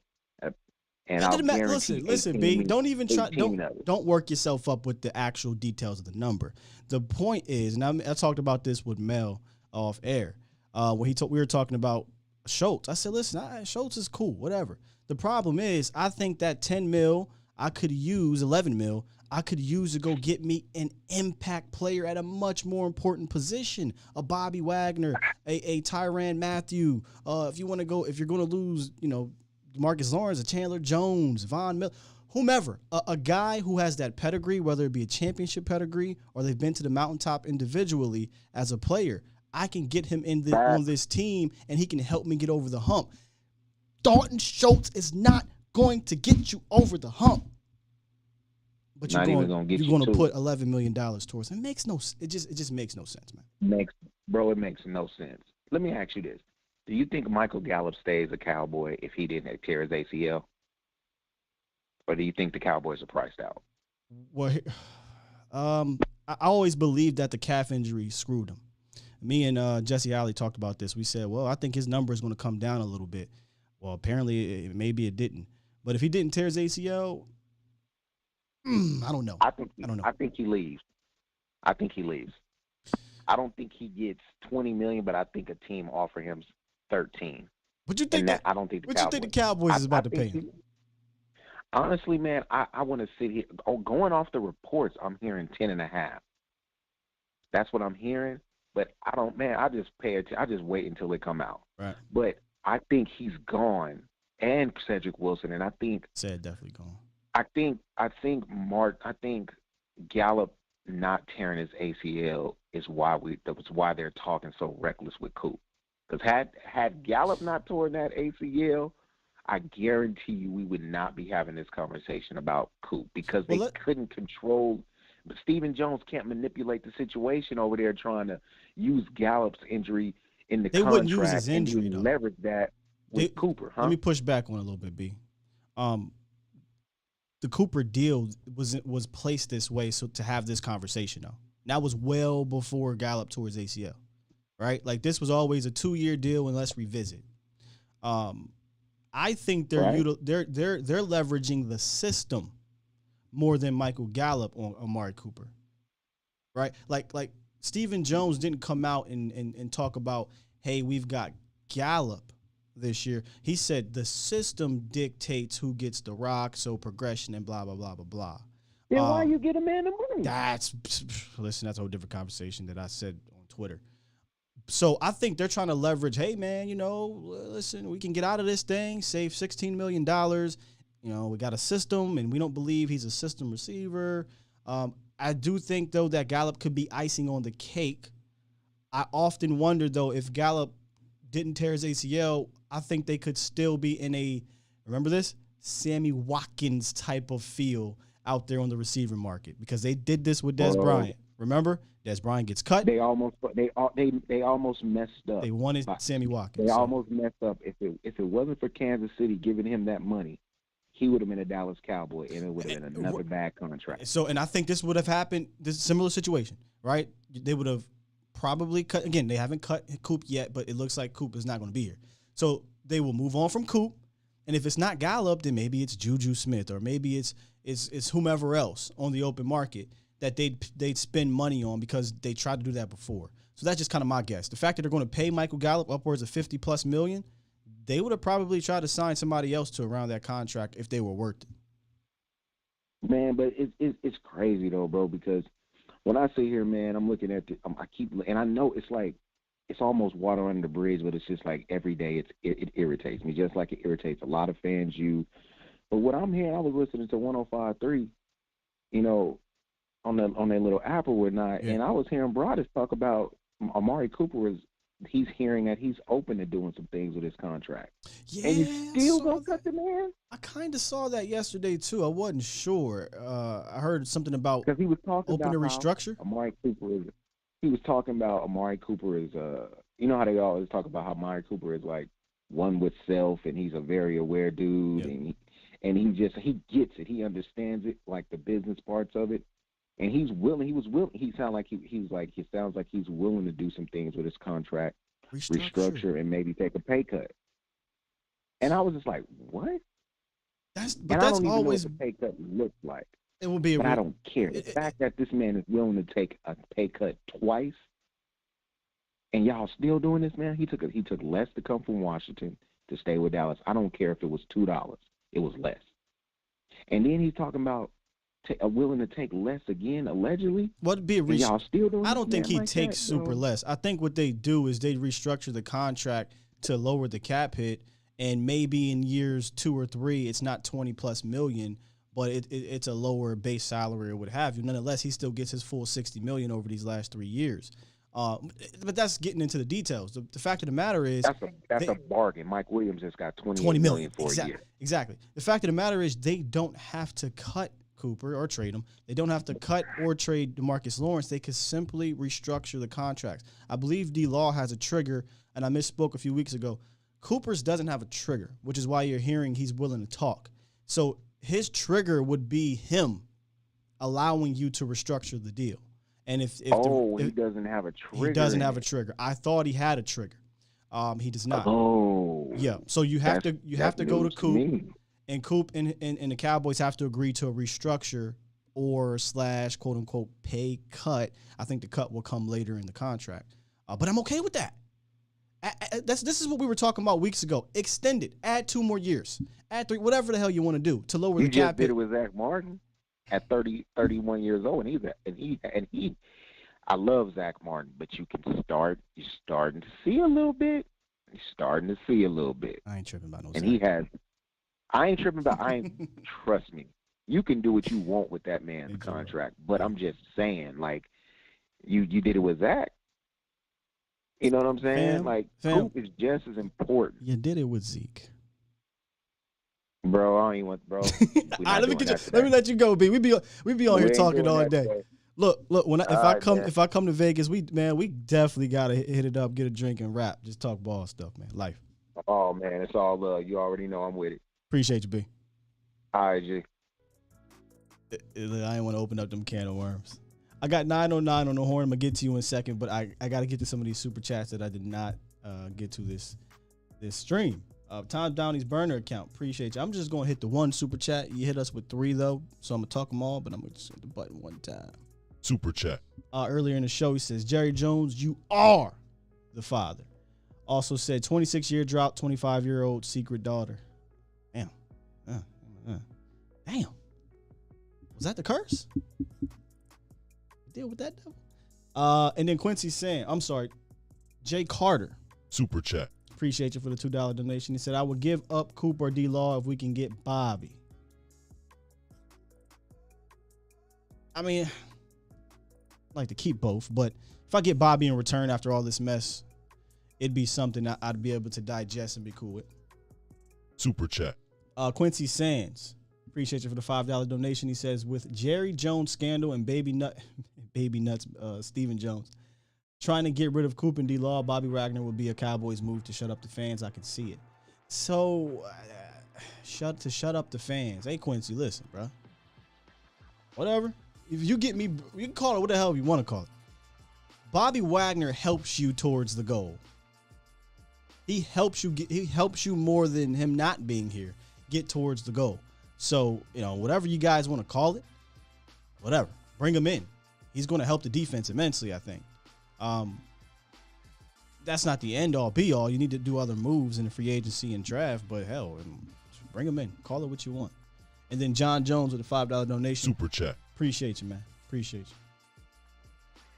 The chat is on fire. The chat is on fire. Taquan Thornton says Chandra Johnson. Is that the cat that ran the 4.26 from Baylor? Y'all killing Jerry today. I love it. Omega do not like Law. He said he's a bum. Yeah, see, I can't. There's certain things that we can have discussions on, but when players call guys like D-Law a bum, it's like, come on, man. I get it. You don't like him, but a bum. What we doing? All right, man. 909, send us out. We got to get going here. What's up, 909? What's going on, Scott, brother? Hey, a week and a half ago, I mentioned Bobby Wagner to you, and you said don't tease you with a good time. Don't tease me with a good time, bro.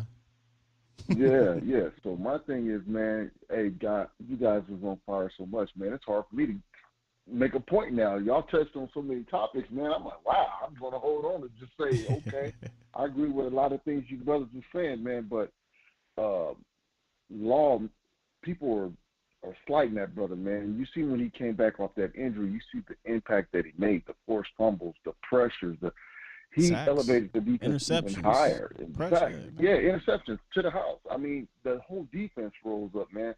I would kick the can, bring him back. Cooper, I would bring back. I told you, like I said before, sign Bobby Wagner, man. If Jerry Jones say, hey, I got to have my ward daddy and my number one wide receiver, he has it. The old Jerry Jones made splashes, Raheem Mishmael, Joey Galloway, what's the receiver from Roy Williams. Detroit? So Roy Williams. So he has made splashes before, but since, like you said, Baby Nut Jones then came in there, and it's all about the bottom line now. They put a decent product out there just to keep us all like, okay, yeah, we back, but everybody's a 1 year stopgap type of player, and that's not gonna get us to where we want to go. So some of that old Jerry Jones, some of that war daddy talk and all that, he need to just go ahead and spend the money. He said, hey, I got the money to spend. If I can buy it, I can buy it. So if last year showed him anything, he's closer than he's ever been. So I would go all in. I would push the chips in myself. Absolutely go all in. But the real thing to do is to allow somebody like Will McClay to make those decisions. Like, I don't think he's going to bring somebody out of the organization. But if he's not going to relinquish the GM title or responsibilities, then just relinquish the responsibilities and pretend you the GM. Because I think Will McClay would bring in some of these high-end guys, but he's not allowed to. That's not his job. His job's not to sign those guys. His job is to say, here's the threshold. Find me guys that fall under this. And obviously Bobby Wagner, Tyrann Mathieu types don't. Last year's team is going to look different this year is what it seems. And it doesn't have to look all that different. It can have some of the same top pieces, but then you add elite talent or better players, and that's how you get over the hump. I'm going to do an extensive breakdown, but when I go and look at the last decade, I want to say for the better part of the decade, the teams that have won the Super Bowl or possibly participated in it, they have made some big moves via free agency or on the trade market. And big moves doesn't necessarily have to be a $100 million contract, right? But it can be something more than a 1 year, $2 million deal, right? They brought somebody in that they paid a little bit money for, but they played a big impact. So I don't. It's hard to find 5, 6, 7, 8 teams over the last decade that said we're going to draft and we're going to sign cheap free agents and we're winning the Super Bowls. Maybe you could argue the Giants, right? Because they didn't really bring in a whole bunch of big time free agents. Well, they did in 2016, but in their Super Bowl runs. But other than that, a lot of teams brought in guys off of free agency or made trades that they paid more than cheap contracts for, and they helped them get to the Super Bowl or win it. Well, you need a player that's going to move the needle. Now, Curse, I would bring Curse back. KZ, even if I had to run those two back on another, I'm just saying. Hooker, to get though. Bobby Wagner, Hooker, whomever. But I'm saying to solidify the middle of that defense, I would have to get that guy in there because he's a game changer. He will solidify the middle to let Carson do whatever he needs to do to succeed. See, what they do is beat the players and beat them down. Dez showed them love. He fought back and came back too soon off that injury. That same injury that he came back from was the same injury that Julio set us up down for the whole year for. And Julio said, I don't know why Dez rushed us up back. This injury takes a year. He never was the same after that. Yeah. Never was the same. So, you know, it's all on how we look at it. But the biggest thing that I can take away from this whole situation was even when we were winning, blowing teams out, I kept seeing the penalties, man. If we don't execute, execution is 9/10 of the game.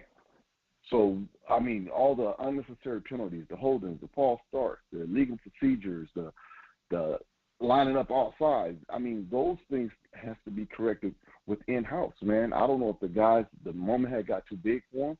We was playing a fourth-place schedule last year. This year it's going to be a little tougher. We're supposed to have – I know the year changed. Man, I mean, the teams changed from year to year, and the divisions changed.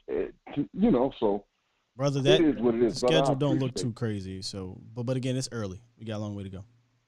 Well, I mean, nobody saw Cleveland coming, and nobody saw Cincinnati coming. Yeah. I saw Cincinnati. I bet money in Vegas because I'm out here in California. I'm 2 hours away from Vegas, so I put money on Cincinnati to make the playoffs and made some money just because of the talent alone, because I just saw what they were doing.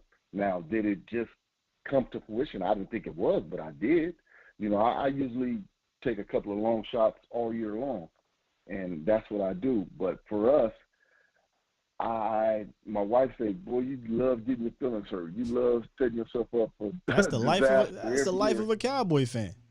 Yeah, man. So she won't even come in the room no more. They know if I'm in there hollering at the TV by myself, leave them alone. If I get quiet, they know we done lost, man. And she's like, "Oh, he's not gonna be no fun. The kids stay clear, everything, man." But hey, man, God bless you, man. I appreciate you taking my call. And keep up the good work, man. I had subscribed to you, and between you and Law, man, I love when you guys get on the round table, man. I put my headphones in and lay in the bed. My wife's like, "Who are you listening to? What are you laughing about?" I'm like, "Man, these brothers, they own their stuff." So, hey, man, you, Botch, you know, the whole crew, man. I love you guys, man. Keep up the good work. God bless you, man. I don't know how to send no donation, but if you can give me any information, man, I would love to send a donation because I'm a new subscriber. Okay. I don't, you know, I'm not tech savvy. You know, I've been a Cowboy fan since 73, 74. So I'll drop my PayPal. I'm a little older. Do you have PayPal at least? I don't. I have Cash App. Cash App. Okay, I'll drop my Cash App in there then. Okay, brother. I got you, man. All right. All right. God bless you, man. Appreciate you as always. Right. No problem. Yes, sir. Yeah, my brothers, the round table is awesome. So you guys got to check that out if you haven't. Let me pull up my Cash App for the good brother here. Appreciate those kind words, man. We always are appreciative of any type of donation. I don't usually ask for those things because, you know, I'm here because I love what I do. I'm already, this is my full-time job now. So, all that extra is just icing on the cake, so I appreciate that. But shoot, I can't even find it at this second. My bad. Where you at? I'll get to it at the end. I'll drop it at the end, y'all. So just don't worry about it. Whoa, explosive show today. I knew it'd be a lot to talk about because I missed a day and a half. It seems like you miss a whole day and a half, 2 days, because we're done here about 10 o'clock every day. So then you have the rest of the wave of the day, which will have more news drop. Maybe there's some news that drop as we speak, and then I missed yesterday. So there's a whole lot going on. Apologies, I'm trying to get this, man. All right, so let me drop the money sign. That's how you know I don't even use it that much on here. I don't even know my own damn Cash App. Here it is. Money sign Chill Will 1026. That's the Cash App, man. Appreciate you guys. Y'all are everything, man. Y'all really are. Y'all make getting up in the morning and doing this every day worth it. Y'all really do. With that said, guys, Tom said, "You'll see the Obi-Wan Kenobi trailer yet?" Nah, I have not seen it. See, just because the nickname Skywalker does not mean I am big time Star Wars fan, especially now. Old Star Wars, yes. Very classic guy, man. Like a classic horrors, classic Star Wars, classic thrillers, all that. I'm super classic hip hop. I can't get in with this new. I can't. So I'm very Classic. Call me the Dallas Cowboys of pop culture. They love the old shit. They want to run the old offense. They want to operate like it's the 90s. That's me. I don't know, man. I love the 90s. And I love the 80s horrors. Now we get into a whole different situation. Maybe I'll do a something for y'all, a podcast. I know we keep talking about it, me and Vach. We're going to do like a wrestling podcast and a music podcast. Just something that's not football. Because I do have a life outside of this. But inside of this, y'all are part of that life, man. I appreciate y'all. So if you missed the show, run it back. I know a lot of people came in super late. The audio will be uploaded on Spotify and Apple Podcast. I gotta push that more for you guys because a lot of people don't have time to watch. And the long shows like this, it's a good way to plug it in. You're cooking, working out, whatever, and you can hear us fuss about Dallas Cowboys. Hear us fuss about Dallas Cowboys. All right, I'm gonna go ahead and press this button, man. Great show today. Great show today. I'm gonna run it back and listen. A lot of y'all have a lot of good things to say. Hit up A2ZSportsDallas.com. Make sure y'all tune in later tonight for Mauricio Rodriguez show. A to Z Sports Prime Time, right? And run this thing back if you missed it. I'm sure there will be more that drops today on The Wire, and we'll talk about it tomorrow. Love y'all. We out of here. Peace.